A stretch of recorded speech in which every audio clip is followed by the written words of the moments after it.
Pace Ebene, salam sehat untuk kita semua. Saudara-saudari yang terkasih, Pekan Suci dimulai pada Minggu Palma yang menghubungkan perayaan kemenangan Kristus Raja dengan pewartaan penderitaannya. Hari ini adalah hari Minggu Palma, mengenang sengsara Tuhan. Pada hari ini juga, ketika kita mengenang kembali Yesus masuk kota Yerusalem, ternyata orang-orang yang menyambutnya membentangkan pakaian mereka, melambaikan daun-daun palma disertai dengan sorak-sorai, menyambut sang raja dalam suatu pawai kebesaran. Pawai kebesaran itu bukanlah suatu kebetulan. Yesus memperlihatkan kepada semua orang siapa dia sebenarnya sebelum ia masuk dalam penderitaan dan kematiannya di salib. Saudara-saudari yang terkasih, Minggu Palma tahun ini menggunakan kisah sengsara dari Injil Lukas bab 22 ayat 14 sampai bab 23 ayat 56, dan versi singkatnya Injil Lukas bab 23 ayat 1 sampai 49, yang secara isi tidak berbeda dengan Injil sinoptik lainnya, karena mengisahkan kesengsaraan Yesus Kristus. Setiap tahunnya, tema kisah sengsara ini selalu disuguhkan kepada kita. Kemudian, setiap Jumat Agung, kisah sengsara ini juga dibacakan, tetapi selalu dari Injil Yohanes, tidak berganti-ganti seperti halnya Minggu Palma.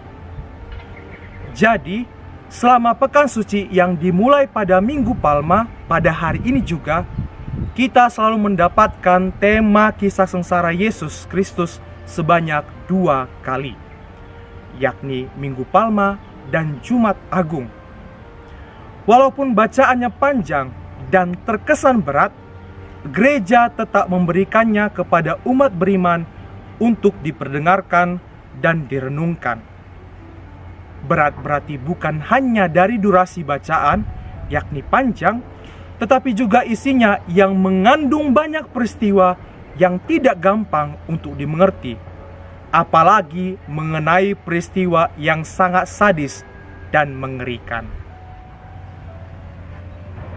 Para saudara yang terkasih, Yesus datang ke dunia sebagai utusan Allah untuk memberitakan kerajaan Allah yang sudah dekat.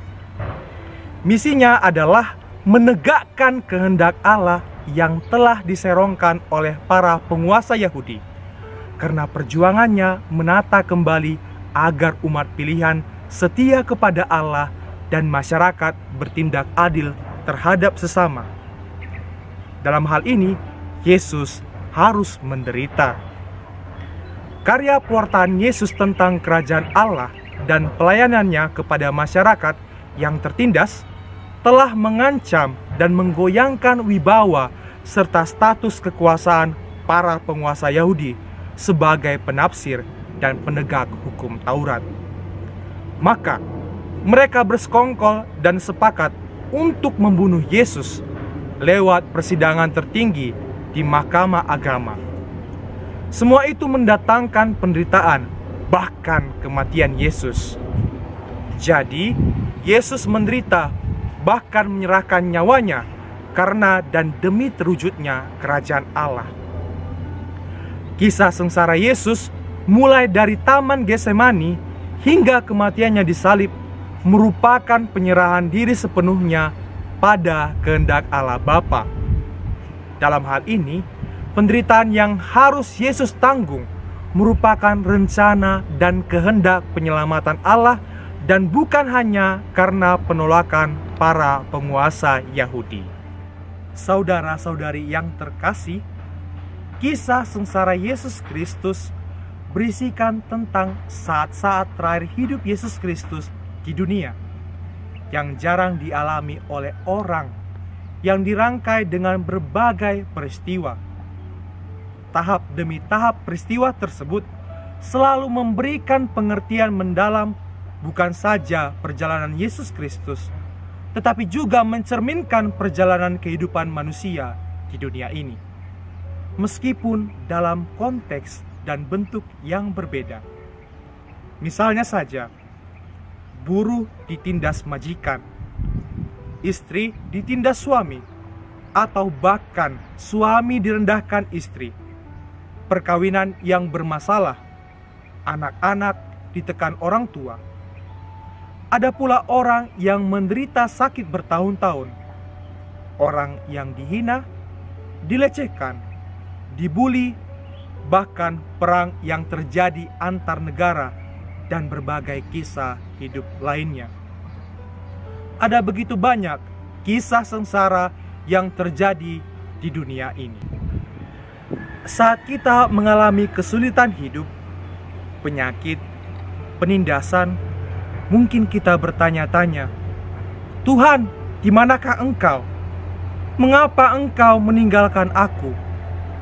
Hal inilah yang persis dikatakan Yesus ketika dipaku di kayu salib. "Allahku, Allahku, mengapa Engkau meninggalkan aku?" Lalu Yesus berkata, "Ke dalam tanganmu kuserahkan nyawaku." Melalui perkataan ini, Yesus Kristus telah membuka hati kita bahwa dalam penderitaan dan kesengsaraan masih ada harapan.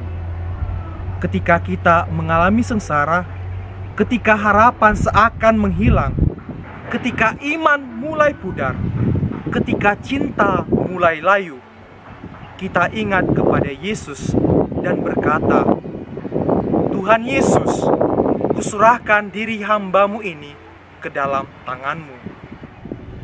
Kita dapat memberi arti bagi penderitaan kita jika kita menerima dan memaknai penderitaan itu bersama dengan Yesus. Hal ini mudah untuk orang-orang yang dapat menerima penderitaannya. Misalnya, sakit yang ringan-ringan saja yang dapat diterima dengan sabar. Tapi akan menjadi sulit jika penderitaan kita terasa begitu berat.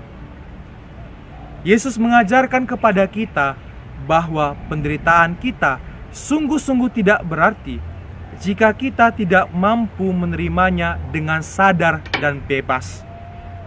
Penderitaan itu punya arti apabila kita mampu menghadapinya seperti yang dilakukan oleh Yesus, jika kita menerimanya bersama dengan Yesus. Saudara-saudari yang terkasih, kisah sengsara bukan sekadar cerita belaka. Kisah sengsara memberikan pelajaran bagi kita. Orang yang berpasrah kepada Allah seperti Yesus akan memperoleh kehidupan abadi seperti Yesus yang bangkit dari kematian. Kisah sengsara bukan untuk menimbulkan perasaan haru, tetapi untuk membuat kita makin menyadari bahwa Allah menyertai kita. Kisah sengsara ingin menunjukkan bahwa Allah selalu bersama kita.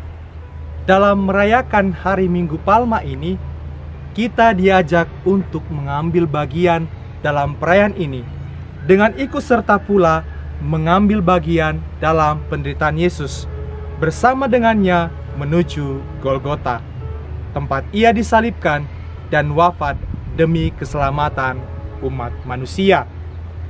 Dengan cara itu, kita diajak juga untuk mampu berempati, merasakan penderitaan orang di sekitar kita dengan melakukan kebaikan-kebaikan di dalam hidup kita. Selain itu, dengan mengambil bagian dalam penderitaan Kristus, kita juga diundang untuk ikut serta mengambil bagian dalam kebangkitannya. Amin.